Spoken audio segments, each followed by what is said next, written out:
এই দৃশ্যটা দেখে মনে হতে পারে কোনো বড় সংকট চলছে, কিন্তু না, এটা আমাদের দেশের আজকের বাস্তব চিত্র।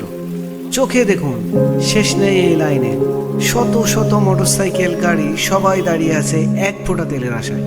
কেউ দাঁড়িয়ে আছে ঘন্টার পর ঘন্টা, কারোর চোখে ক্লান্তি, কারোর মুখে হতাশা, তবু আশা ছাড়ছে না কেউ। কিন্তু বাস্তবতা আরো কঠিন।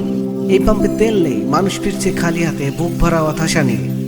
একটা সময় ছিল তেল কিনতে লাইনে দাঁড়াতে হতো না, আর আজ মানুষ সময়, শ্রম সবকিছু নষ্ট করছে শুধু একটা প্রয়োজনের জন্য। এটাই কি আমাদের প্রাপ্য? এভাবে আর কতদিনে বা চলবে? আপনার এলাকায় কি এমন অবস্থা? কমেন্টে জানাবেন, আর ভিডিওটা শেয়ার করুন যেন এই বাস্তবতা সবার সামনে আসে।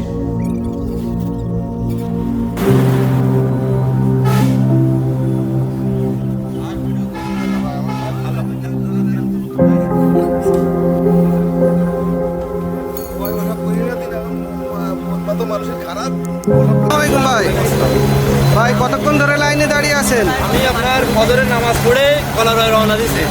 এই মনে করেন যে ওইখানে অনেকগুলো সিরিয়াল ছিল, তারপর থেকে ট্রাকের অবস্থার পরে আমার ফার্স্ট সিরিয়ালটা পাইছি। এখন কি সহজে তেল পাওয়া যাচ্ছে নাকি কোনো সমস্যা হচ্ছে? তেলের তো সমস্যা, মনে করেন যে এই যে সিরিয়ালে জনগণের ভোগান্তি, মনে করেন যে সারাদিন খেয়ে না খেয়ে এইভাবে আমরা 3-4টা পর্যন্ত বসে দেখতে হবে আমাদের। এই পরিস্থিতি কি তেলের 300 টাকা বেশি তেলই দেবে না।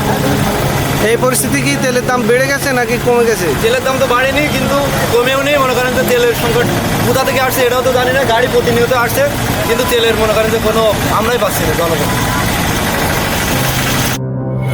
আসসালামু আলাইকুম ভাই। ওয়ালাইকুম আসসালাম রহমতুল্লাহ। ভাই, কতক্ষণ ধরে লাইনে দাঁড়িয়ে আছেন? ভাই, আমি সকাল 9টা থেকে দাঁড়িয়ে আছি এখানে। আমার সিরিয়াল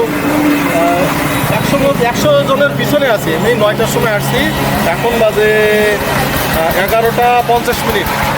তো এই 2 ঘন্টা আমার হয়ে গেছে, তারপরে আমি দাঁড়িয়ে আছি। এখন শুনলাম 2টার সময় নাকি তেল দেবে।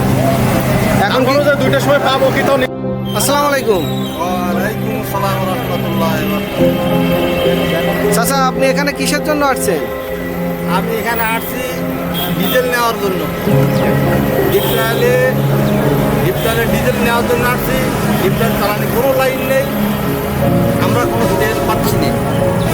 অনেক অনেক অনেক পানি না দিতে পারি, সেচের মেশিন সেচ না দিতে পারি তো ফল তো মার যাবে। আমাদের তেলটা যেন সুন্দরভাবে সরবরাহ করতে পারে, আমরা যেন পাই সঠিকভাবে আগের মতন, এইটুকু আমাকে দাবি।